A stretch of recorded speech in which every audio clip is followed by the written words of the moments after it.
back to my channel karena semuanya ada di sini. So di video kali ini akhirnya gue pengen cerita horor lagi. Setelah sekian lama, entah kapan terakhir gue cerita tentang cerita horor. Kenapa gue nunggu lama banget? Soalnya cerita yang gue ceritain di YouTube channel gue ini adalah bener-bener cerita nyata, kejadian nyata. Dan ini gue dikirimin sama salah satu subscriber gue. Kalian bisa kirimin cerita pengalaman horor kalian di email aku di sini. Nanti aku akan bacain. Nah, ini judul cerita horornya adalah aku hampir dijadikan tumbal pesugihan ibu kosku. Serem amat, udah ngekos bayar, terus dijadiin tumbal. Oke, kita mulai baca. Selamat siang Kak, perkenalkan namaku Karin. Aku salah satu mahasiswa universitas swasta di Yogyakarta. Aku mau berbagi pengalaman atau kisah hororku selama ngekos di sini. Oke, berarti ini kejadiannya di Yogyakarta. Aku 2 kali pindah kosan. Di kosanku yang pertama ada hal gaib yang sulit banget dinalar sama kalian. Hehehe. Ceritanya dulu aku tiap selesai kuliah jarang banget langsung pulang ke kosan. Aku selalu main ke kosan temenku sampai maghrib. Seperti biasanya waktu itu kuliah selesai pukul 11:30. Sehabis sholat duhur di kampus aku dan 2 temenku Tika dan Ani mampir ke kos Tika untuk mengerjakan tugas dan makan. Kami bertiga di sana sampai malam sekitar jam setengah 10 malam. Selama berada di kos Tika tidak ada apa-apa yang terjadi. Barulah pada jam 10 malam aku berjalan kaki pulang ke kosanku bersama Ani karena kos kami berdekatan. Ketika sampai di kosku, aku duduk di teras sambil melepas sepatu. Kemudian anaknya ibu kos, sebut saja namanya Mbak Rita, nanya, "Loh, Mbak Karin baru datang, dikira udah pulang dari tadi sejak siang. Kok saya nggak tahu keluar laginya ya?" "Hah? Karin baru pulang kok Mbak. Kuliah jam 11, tapi main dulu ke kos teman. Kenapa emangnya?" Mendengar jawabanku, Mbak Rita kaget dan langsung pucat dong. Tapi karena aku udah capek dan ngantuk, belum mandi juga, aku bodo amat dan langsung masuk kamar. Nah, kebetulan kamarku itu aku kunci pakai gembok kecil, hahaha. Jadi nggak bisa sembarangan orang masuk. Di dalam kamar aku masih belum curiga apa-apa. Akhirnya aku mengambil handuk dan pergi mandi. Di dapur aku ketemu ibu kos lagi masak Indomie. Aku sapalah itu ibu kos. "Masak Bu?" Tanpa menjawab sapaanku, ibu kos cuma ngeliatin aku dari ujung kepala sampai kaki.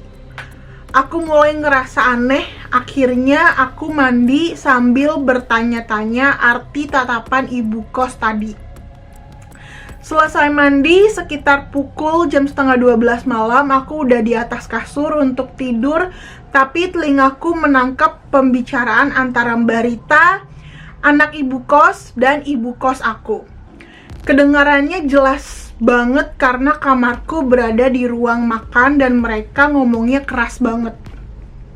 For information, di rumah itu cuma ada 2 anak kos, aku dan Mbak Vega di kamar atas. Sebelumnya ada 2 anak kos lagi, tapi nggak tahu kenapa baru 2 bulan di sini mereka pindah. Jadi di kosan itu cuman ada 2 orang doang yang ngekos saat itu. Oke, lanjut, gini percakapannya. Mbak Rita, "Mbak Karin baru pulang loh Bu. Terus yang tadi siang siapa? Jelas-jelas pakaiannya sama, bawa laptop, tasnya sama, buka gembok kamar, terus masuk."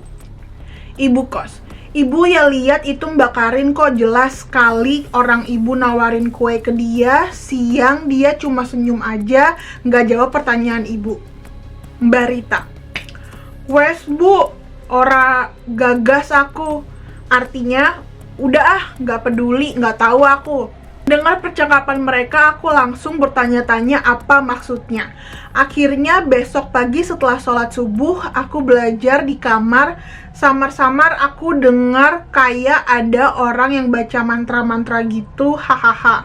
For information lagi nih, ternyata ibu kos dan anaknya ini nggak tahu agamanya apa guys. Yang aku tahu, tiap malam Jumat mereka selalu beli ayam hidup dan disembelih di samping kamarku atau di samping kos yang ada gang buntu kecil yang biasanya dipakai buat buang sampah. Mungkin ini gangnya samping kamarnya atau samping kosannya gitu lah ya, ada gang kecil yang biasa dibuat buat tong sampah gitu.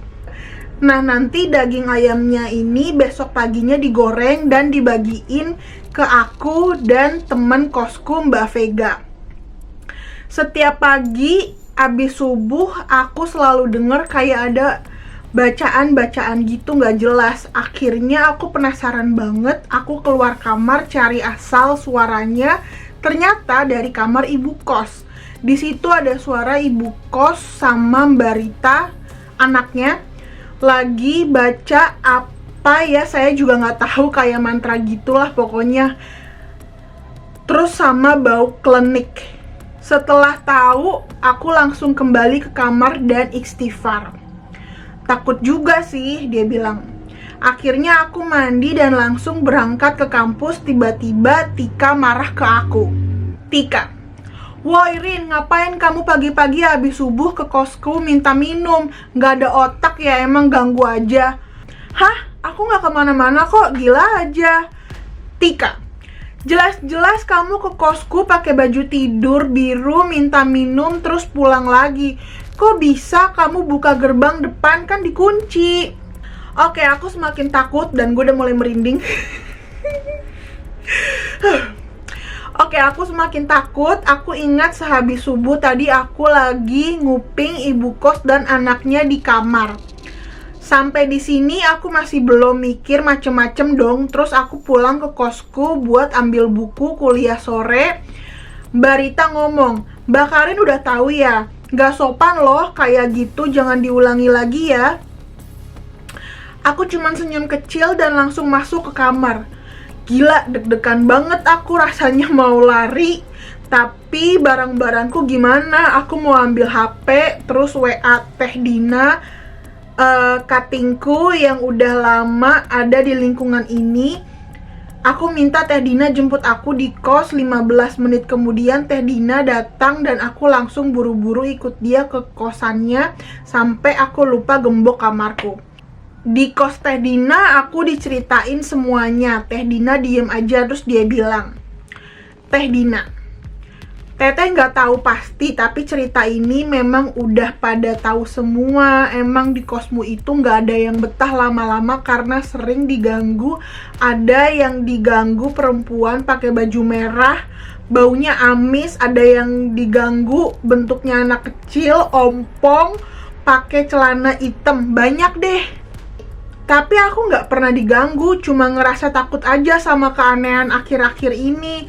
Masa setiap malam Jumat ibu kos nyembelih ayam hitam di gang buntu di samping kosku tengah malam lagi." Teh Dina, "Hah? Kalau itu Teteh nggak tahu deh. Mending kamu pindah aja besok, bilang orang tua kamu, Teteh takut kamu kenapa-kenapa."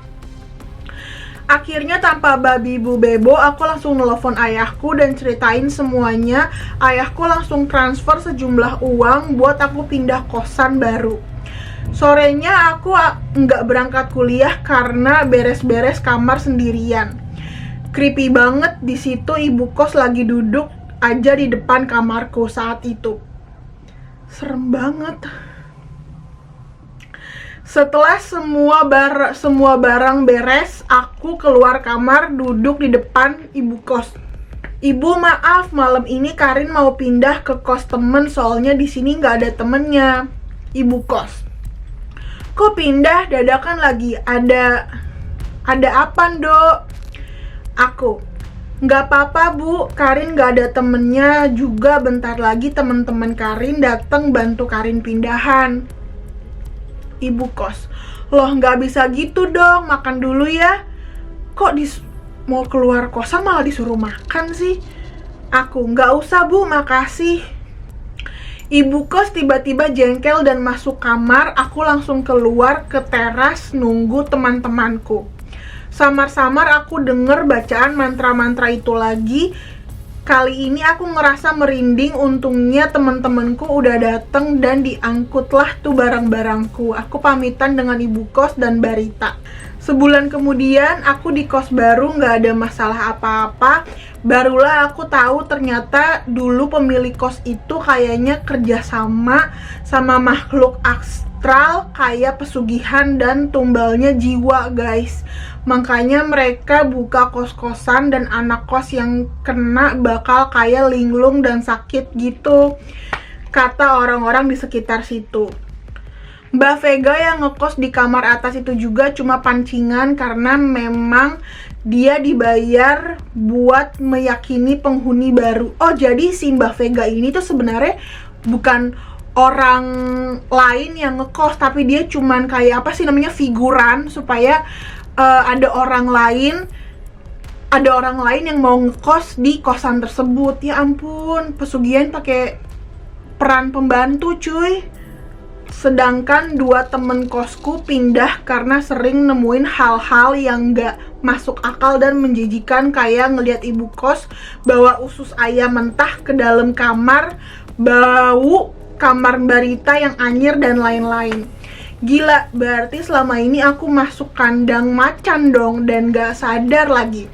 Untung aku ketemu Teh Dina, gak tahu deh gimana nasibku kalau sekarang masih ngekos di sana. Sekian ceritaku Kak, maaf kalau nggak jelas. Soalnya takut menyinggung suatu kebudayaan tertentu. Enggak sih, ini bukan kebudayaan, ini namanya udah apa ya? Udah ilmu hitam, udah sesat gitu. Terima kasih Karin yang udah mau email cerita kamu ke aku. Aku suka ceritanya. Gimana, kalian suka nggak sama ceritanya? Komen di bawah. Kalau misalkan kalian punya pengalaman sama kayak Karin, please kalian bisa kirim cerita kalian ke email aku. Nanti aku akan bacain di YouTube channel aku. Oke deh geng, itulah tadi video dari aku. Sampai jumpa di video berikutnya. Dadah, love you. Mwah.